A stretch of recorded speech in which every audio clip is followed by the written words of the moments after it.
Welcome to Project One. Building a strong community takes each one of us, and Project One is the place to start.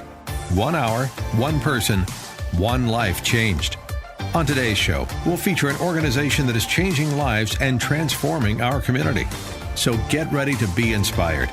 Here's the host of Project One, Jan Johnson. Welcome again to Project One, the program that we bring to you featuring nonprofit organizations and organizations in the San Antonio area that are making a difference within South Texas and also the San Antonio Bexar County area. Again, let me remind you what Project One is. It is an initiative of Salem Media Group here in San Antonio, Texas, where we want to connect you with organizations that do mentor or volunteer, because we believe that one person, 1 hour can change one life. And the organizations that we feature are actually doing that on a daily basis every day. And so it's just our privilege to bring them into studio so that way we can let them talk about who they are and you can find out a little bit more about their organization and get involved. I looked this up earlier today and it says mentoring is a proven approach to drive rich learning and development for both the mentee and the mentor. Mentoring also benefits a sponsoring organization, like we're going to be talking with today. Mentorship is a relationship in which more experience and more knowledge with that person, and it helps guide the person that they are mentoring. So mentorship does build relationships, it builds knowledge, and it builds experience. Mentoring is a process that always involves communication and is relationship based. And I heard this story and I wanted to just read this real quickly to you guys. It said Edgar and Ulysses first met at a local community center when Ulysses was just 6 years old, and he was determined to try and teach himself English with flashcards and in love with the book The Lady and the Alligator Purse. Well, he got involved in this community center and he met Edgar, who was with an organization that offered mentors to young children. And this organization matched the two of them up, and the rest is history. In 11 years since, their relationship has grown stronger with 5K races, college applications, community service, networking, and a plethora, as this article says, of books that they have read together. They've also created a video sharing their story and won a spot on the 2016 mentoring road trip that featured the Los Angeles Lakers. So Ulysses recently graduated high school with a 4.0, and his studies is to become an immigration lawyer, a dream his mentor empowered him to pursue. So there's hundreds of stories that are like that out there, and that's what we want to do with Project One, is to feature those wonderful stories with the organizations here in San Antonio. And today it is my privilege to bring to you the San Antonio Christian Hope Resource Center, and I have in studio with me today Megan Legacy, who is Executive Director. Megan, welcome. Thank you so much for having me here. The San Antonio Christian Hope Resource Center, that's a big name. That is a big name. And it involves a lot of information, and I know you guys often go by CHRC, but let me just read a little bit about what it says. It says CHRC exists to offer grace-filled mentoring and programs to empower individuals and families experiencing crisis and poverty to become sustainable. Tell us a little bit more about that. Well, I loved what you said about mentoring, and especially what you said about relationship. And I think oftentimes in our lives we find ourselves hitting rock bottom or struggling. It's great to get, maybe an item or a handout or a service, but what we really need is someone to walk alongside us and help us in relationship. And so that's what we do. All over the city, you can go and find handouts of food, clothing. Right. You can find utility assistance. If you need an apartment, you can put an application in. The process is hard, just understanding how to navigate that. But you can sort of receive those transactional services. What we do is very different. When someone comes in our doors, we meet their immediate needs. We make sure they have food, that they're safe, they're not in extreme crisis. And there, we engage with them in a one-on-one mentoring relationship. Our mentors are actually on staff and they're interns. So our staff are social workers and our interns from Our Lady of the Lake in UTSA. And they meet one-on-one with families that we serve. And they together identify the root causes of poverty. Now, when you're struggling with hunger, housing, Right. chronic disease. Usually you have transportation issues, education issues. It's just not one area. It Yeah. kind of trickles down to everything. Yeah, we really have to address, 8 out of 12 areas of someone's life to really get them stabilized and to help them become sufficient. And so self-sufficient, and really we say sustainable because we think without God we're not really, we're always relying on him. We can't become self-sufficient. But we believe that working one-on-one with them, extending dignity and teaching, and really that's discipling and teaching someone the skills to become sustainable, equipping them so that when life storms hit them in the future, they know how to handle it. They have a savings account. Right. They have education. When they're struggling with their kids, they know how to, in a very healthy and loving and connecting way, discipline their children. So it's really all about identifying the root cause, helping our families set goals, and walking with them as they become sustainable. So when a family or an individual walks in to your facility, what happens next? Walk us through the process, and then how long have they stayed in your organization until you basically let them fly? Sure. Well, there's not a one-size-fits-all answer for that, of course. But when they walk in our door, usually they get a referral from the San Antonio Food Bank, which is a big partner of ours. They might hear about us from their housing that they live in. Maybe they live in a Section 8 housing, or they may have called the United Way and received a referral. They walk in. Most of our clients come because they're hungry. They're food insecure. They don't have enough food to get through 7 days of the week. Their little ones are hungry. A lot of our seniors are on a fixed income, and they get $10 a month in food stamps, which isn't really that helpful. They just need a little assistance.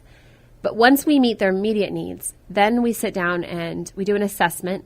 With one of your staff individuals? Correct. Yes, one of our staff. We do a very holistic assessment. We really try to find out, what skills do they have with their mental health issues? Do they have outstanding warrants? Where are they living? Is it adequate? Is it safe? Is there enough beds for all the kids? We try to find out really the picture. Sure. We also we are very intentional about financial literacy. So before the second month you come back, you do have to go to a financial literacy class. And really the 1 hour session is intended to, it's really more of an advocacy and education, because you don't know what you don't know. Right. And if you think your, quote, bank is the title loan company down the street, Yes. you're mistaken. Yes. Your $400 loan's $4,000. And so the class is really intended to ruffle some feathers in the sense that I had no idea that this is why I'm struggling. Because also there's many individuals that are out there that would not need your services that often don't know the basics. And that's what gets them into trouble, because they don't know the basics of how to handle an actual dollar, or how to have a savings account, or how to plan their money out, or even work within a check register. So those classes will help them benefit in the long run. And when you have, I don't remember the exact statistic, but 1 out of every 4 San Antonians can't read past the 8th grade level. How do you create a budget? Exactly. How do you go on the internet and manage your bank account if you have a bank in the first place? Yes, So yes. how do you fill out a job application? So there's a number of issues that our families and individuals deal with. So it's not just this the stereotypical that someone's lazy, but if they have been living in a community where everyone around them is struggling too, they haven't had that mentor, that person in their life that's shown them a better way. And so that's what we're trying to do in a very dignified yet accountable environment. And I love that term that you're using, that you extend dignity, because often when individuals are in a crisis situation, they lose their dignity. They may have it inside, but when they look on the outside of everything that is falling apart around them, they actually lose their dignity many, many times. I want to remind everybody that I am talking with Megan Legacy, and she is the executive director of the San Antonio Christian Hope Resource Center that's here in San Antonio.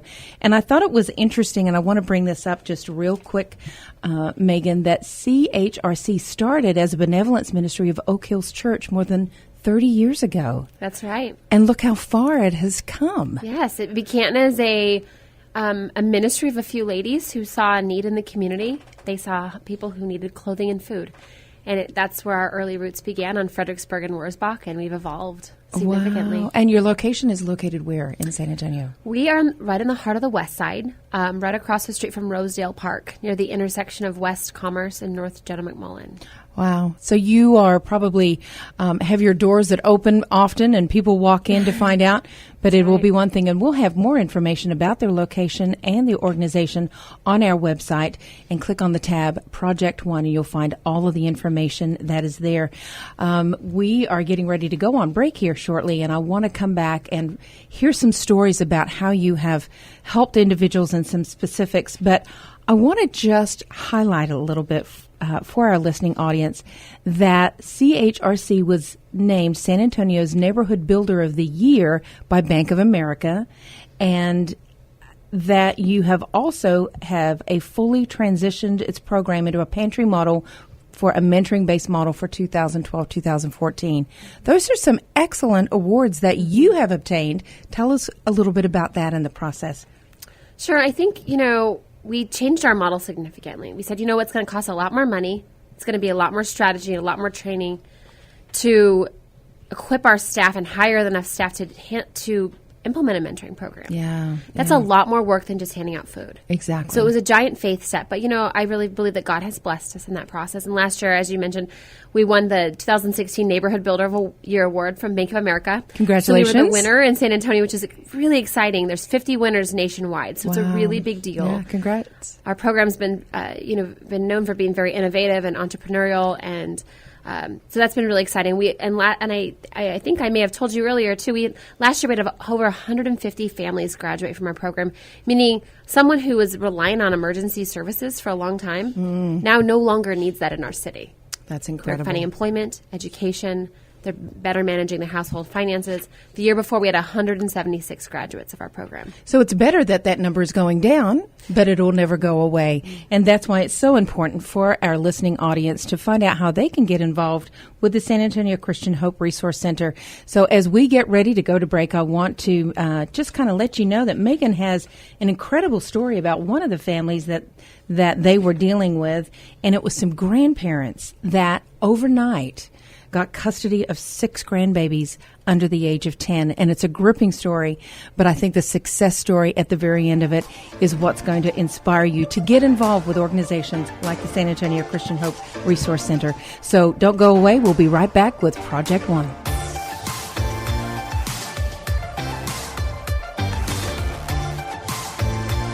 Project One invites you to get with your family, your co-workers, your church friends, and consider being part of one of Project One's organizations by giving of your time. It doesn't take a lot, but it definitely gives a lot. So consider getting a group together and be a part of making a difference in our community.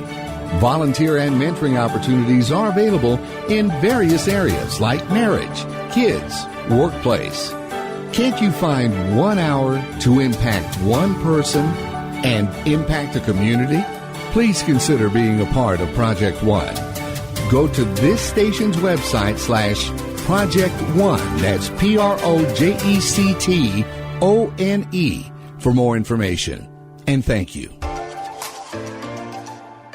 Well, welcome back to Project One, and it is just a privilege to have in studio with me Megan with the San Antonio Christian Hope Resource Center, and Megan is the executive director, and we've been talking about their organization and what they are doing in the San Antonio area with working with families. And before we left, I mentioned about the grandparents that all of a sudden showed up on your door and overnight had 6 grandbabies under the age of 10, and they realized that they needed help. Tell us this gripping story, Megan. Well, this was a family that knew about us. They'd come in before for a little bit of assistance, but generally a lot of our seniors, they receive assistance from a lot of them. They go to the craft classes, they go to the health classes, but they're doing all right. Well, this particular family, overnight, the mom went to jail. Mm-hmm. She lost custody, and of course the kids are going to become they're going to be in the foster care system. And the grandma and grandpa said, no way, we want to take care of these kids.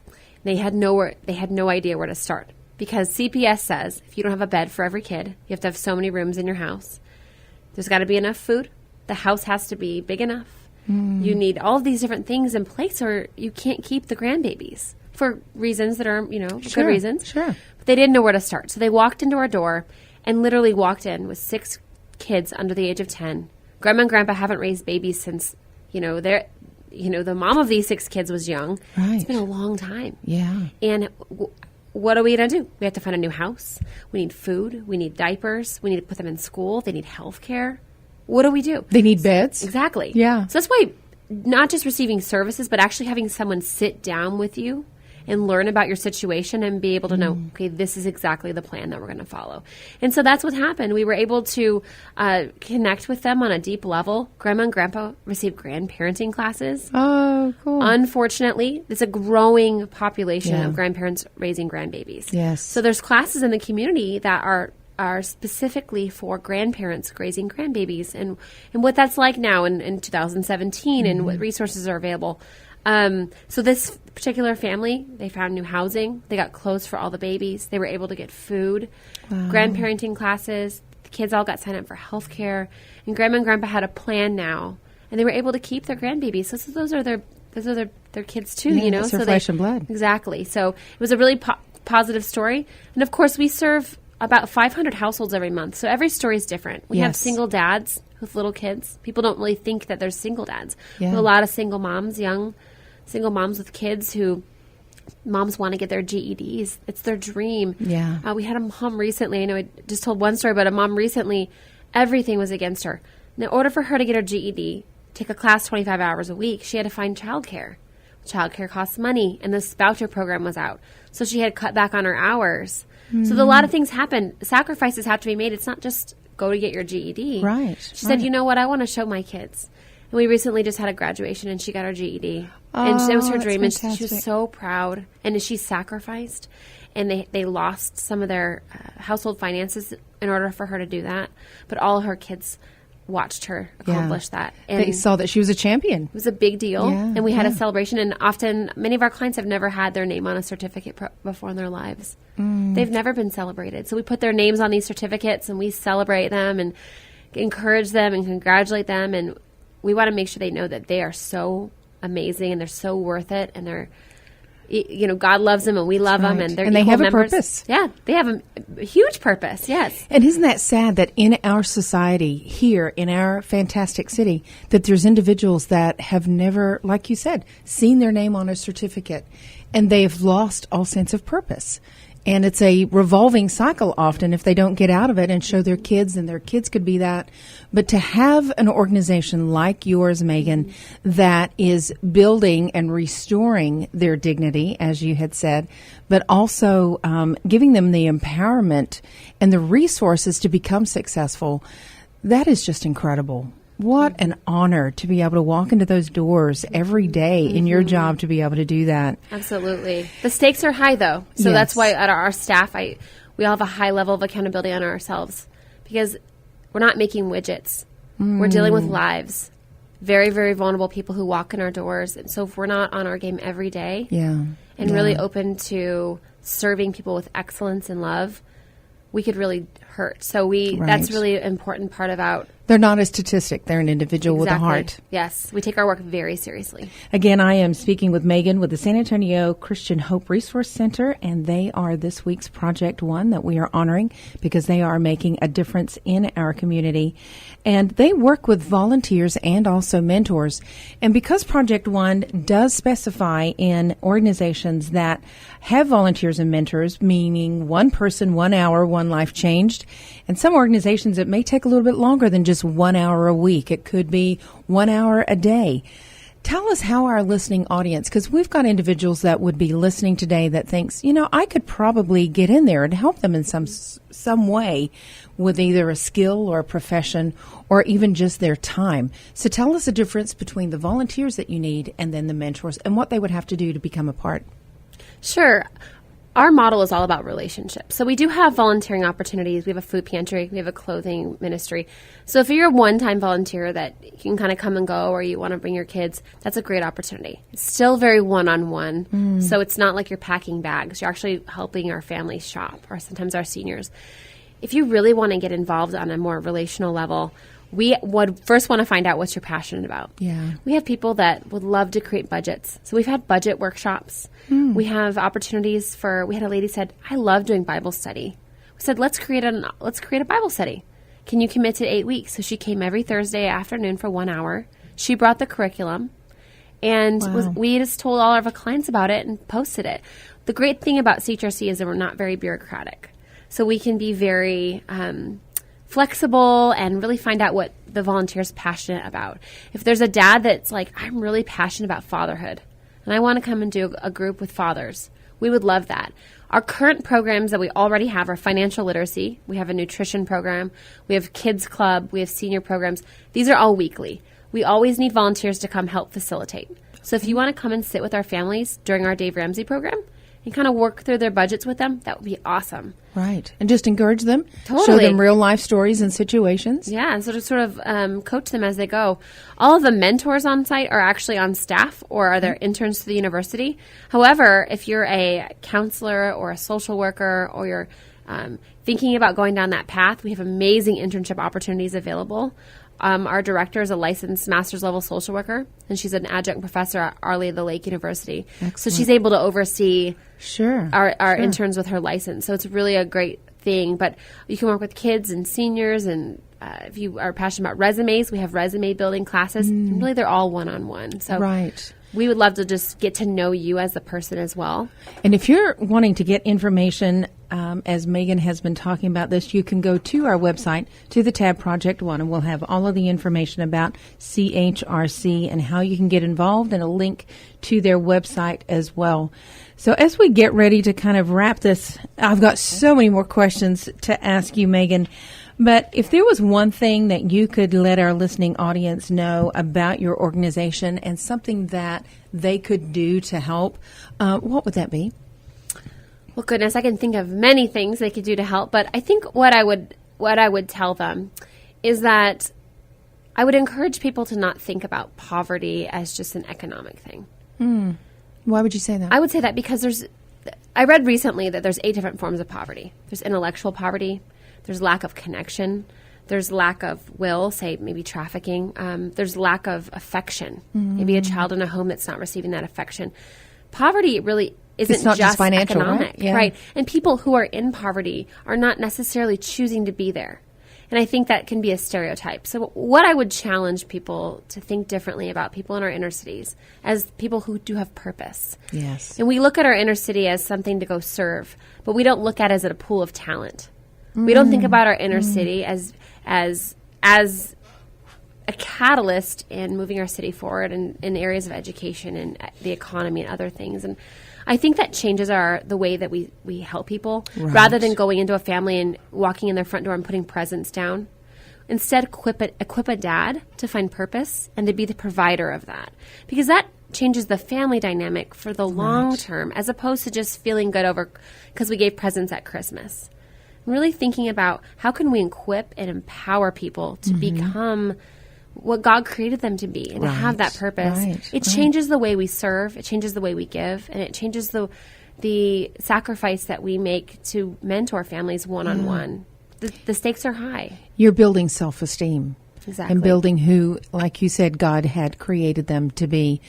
That is pretty challenging to think that. And I know for myself, when you hear that, you think, I've gone and delivered Christmas gifts and thought how wonderful that is. But what do they do the rest of the year? And so to have the resource of your organization to be able to mentor, come alongside, bring them the tools and equip them so that way they can have a life of dignity and make a difference.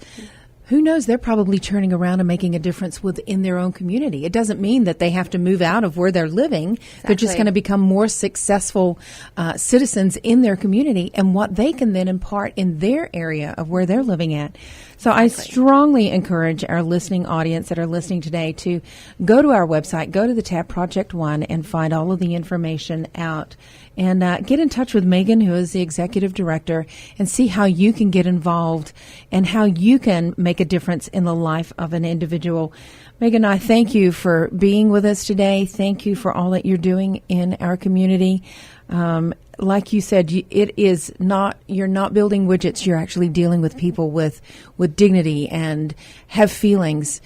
Thank you for the passion. I just wish we could capture that and put that over the airways as well. But you're inspiring, and what you're doing is so encouraging. And thank you for making a difference in so many lives. And as you'd mentioned, it was over 150 some odd families that you dealt with. Well, those are lives that are going to change for an eternity. Mm-hmm. And so we thank you for that. And again, you're listening to Project One, where we want to bring to our listening audience organizations in the San Antonio area that are making a difference with either mentoring or volunteers.